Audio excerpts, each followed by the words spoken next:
religious beliefs have to be changed. And we will conquer Rome.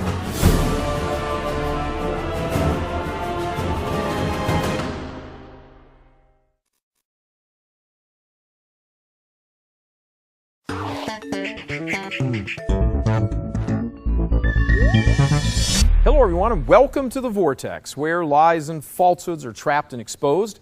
I'm Michael Voris, coming to you from the Shrine of Our Lady of Guadalupe in La Crosse, Wisconsin. This beautiful shrine was built under the direction of Kardinál Burke, who was bishop in this diocese before his time in St. Louis and then, of course, Rome. He made a homecoming here this past weekend, as he does every summer, to talk to a packed basilica about the dangers facing the church from both inside and outside the church.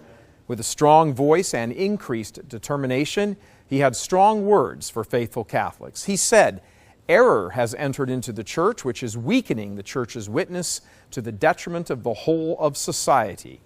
Pointing to last year's explosive synod on the family in Rome, he said the weakness became evident at that moment. Recapping the heart of the issue, he pointed out, the synod addressed in a confused and erroneous manner the teaching of the church with regard to marriage.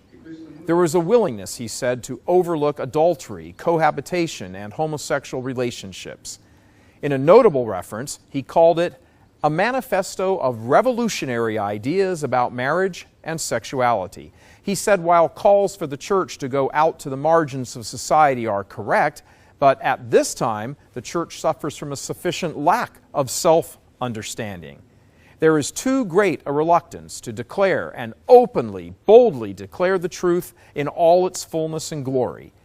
To meet the protagonists, he said, of the culture without telling them the truth would be a severe lack of charity. The current climate tends too close to a sentimentalism, a false compassion masked as something good and caring.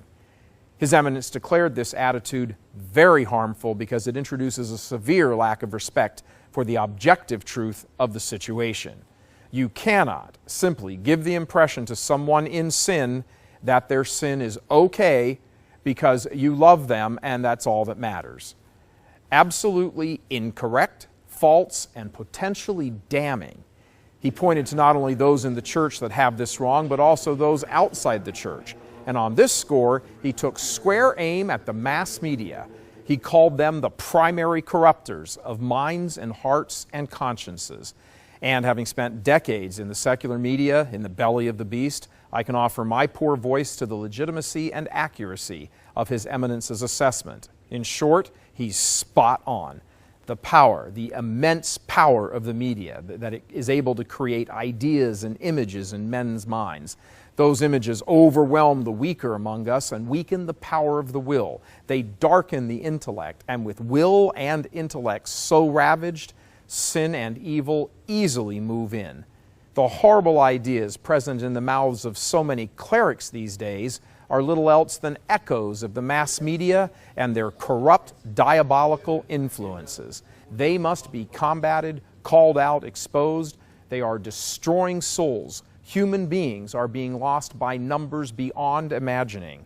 It is the mission of the church to fight this, to fight it with truth and charity, which, at the end of the day, are one and the same thing, a point misunderstood. It is the sentimentality that His Eminence spoke of that is misleading.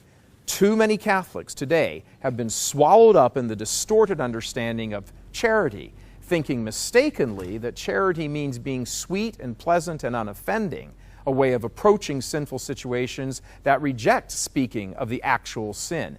That is not charity.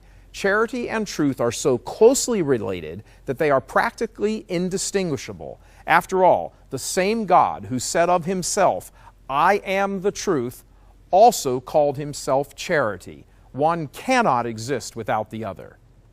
Coming to you from the Shrine of Our Lady of Guadalupe in La Crosse, Wisconsin, this is Michael Voris for ChurchMilitant.com. God love you.